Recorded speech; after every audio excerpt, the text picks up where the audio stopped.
Hola, hola, sean todos bienvenidos a esta clase sobre los símbolos lógicos. Como debemos saber, los símbolos lógicos corresponden a los operadores lógicos. Esto es un tema de lógica moderna, lógica simbólica o lógica matemática. Si quieren entender mejor sobre este tema, ya debieron haber estudiado sobre lógica general, algunas lecturas sobre lógica general. Por ahora, en este momento, explicaré sobre lógica simbólica, más específicamente les hablaré sobre los símbolos lógicos. He traído este cuadro resumen para explicarle qué significan los operadores lógicos, cómo interpretar los operadores lógicos y otros símbolos como son las variables lógicas, también conocido como constantes en el lenguaje. Nosotros entendamos como operadores lógicos aquellos elementos gramaticales que están presentes en el lenguaje y que de alguna manera están permanentemente en cualquier oración que nosotros podamos mencionar. Por eso nosotros le denominamos constantes lógicas. Estas constantes lógicas que se dan en nuestro lenguaje, en el lenguaje natural o lenguaje usual, le he llamado en este caso, los estudiosos de la lógica históricamente han llegado a un acuerdo y han formalizado este lenguaje usual y lo han llevado a un lenguaje formalizado, simbólico y universal. La expresión no, por ejemplo, la han formalizado a un lenguaje simbólico y le han colocado estos tres símbolos. He colocado los tres símbolos, es lo mismo, es porque en las diferentes bibliografías sobre lógica van a conseguir que su grafía, su forma de escribirse, se presentan con estos tres modelos. El modelo se le llama falsum. Esto simplemente es una cejilla y un símbolo de menos. Ellos van a describirnos que está presente una negación en el lenguaje usual. De manera que cada vez que nos encontremos en el lenguaje usual la expresión no, para lógica simbólica se va a representar con algunos de estos tres elementos. Si utiliza alguno de ellos, entonces está bien. Muy bien, estos símbolos reciben por nombre negador. Negador. Y si nosotros describimos un ejemplo o una ilustración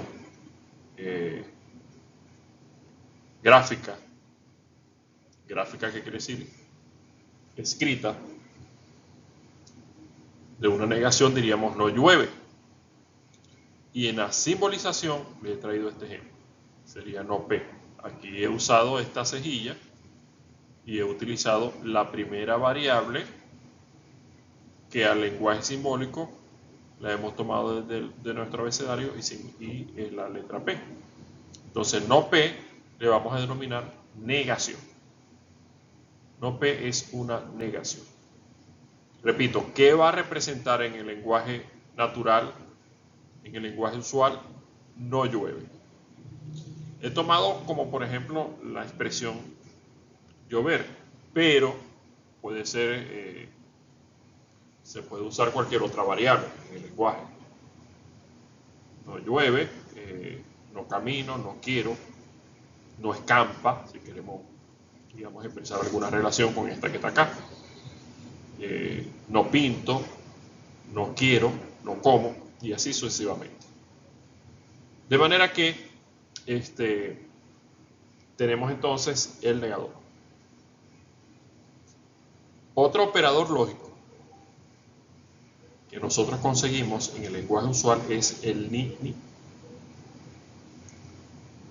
Operador de incompatibilidad, también se le puede llamar.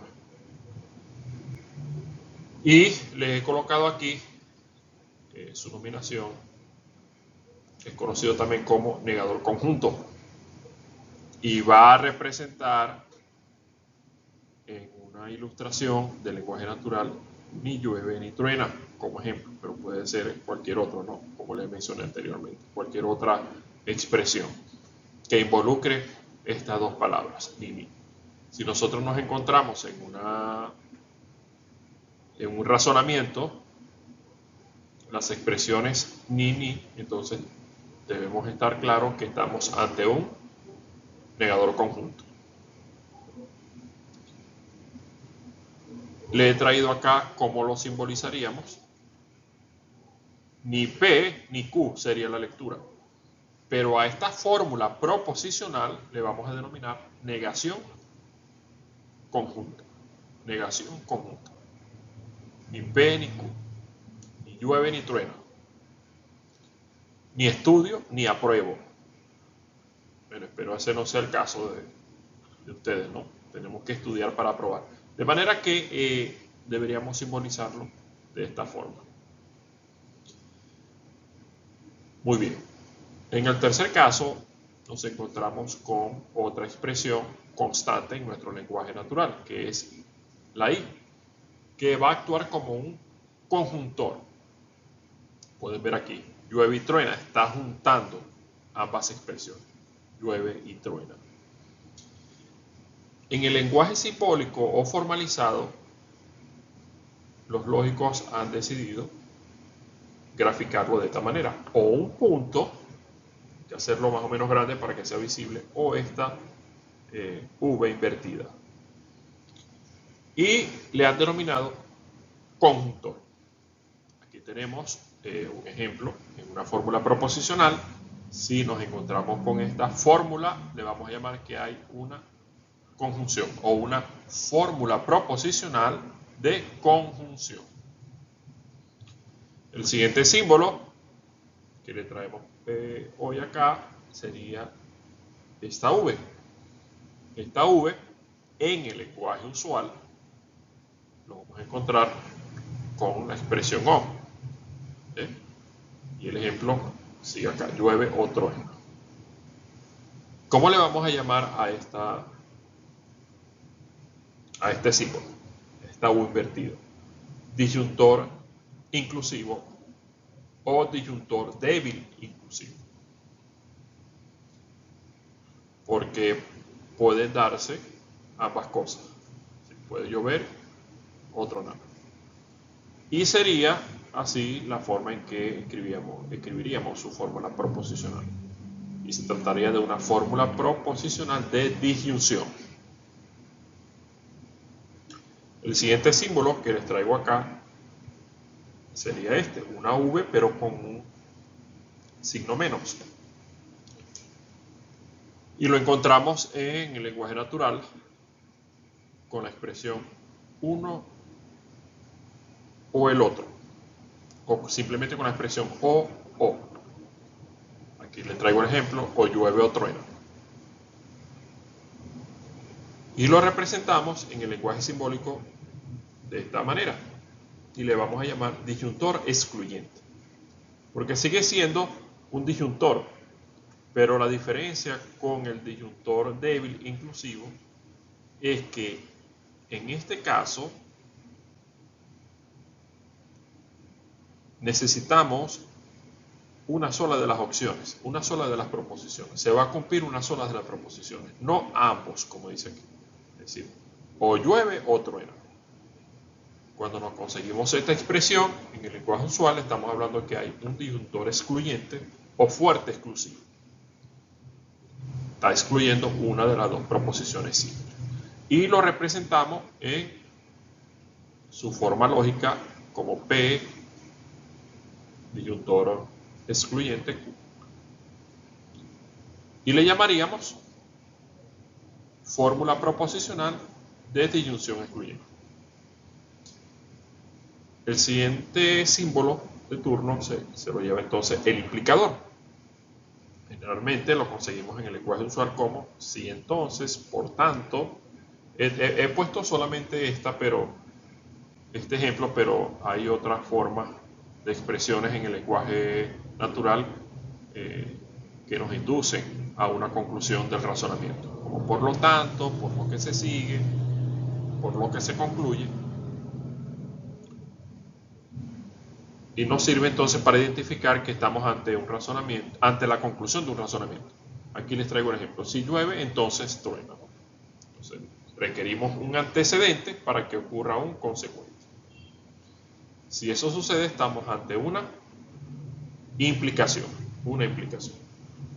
Entonces, aquí tenemos una flecha hacia la derecha, una V acostada, y se llama implicador este operador lógico.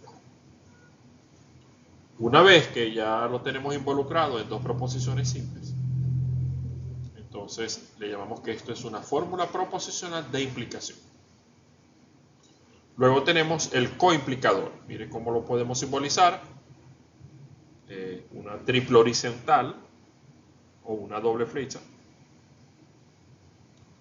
Y lo conseguimos en el lenguaje usual o en el lenguaje natural así, sí y solo sí.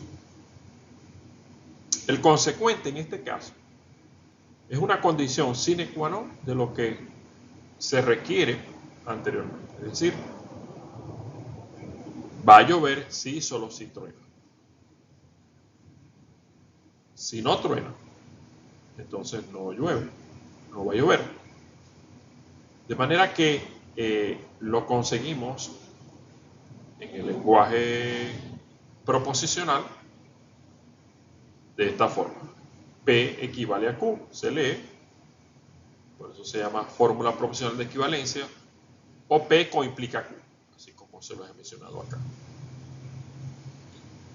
Para concluir este video explicativo breve, entonces lo que debemos fijar acá es aprendernos cuáles son los símbolos, es decir, los operadores lógicos que se usan para poder hacer un cálculo proposicional. En otros videos les explicaré un ejemplo real donde se involucran de manera más compleja estos símbolos y hacer una tabla de la verdad o otros cálculos lógicos en que usamos este simbolismo. Bien, entonces, constantes u operadores lógicos y las variables. Aquí lo estamos usando. Operador, variable. Operador, variable. Esto va a tener unas reglas de interpretación que se lo estaré grabando en unos próximos videos. Por ahora, debemos aprender entonces estos símbolos, estos operadores lógicos. Muchas gracias por todos. Espero que les sirva para sus exámenes de lógica.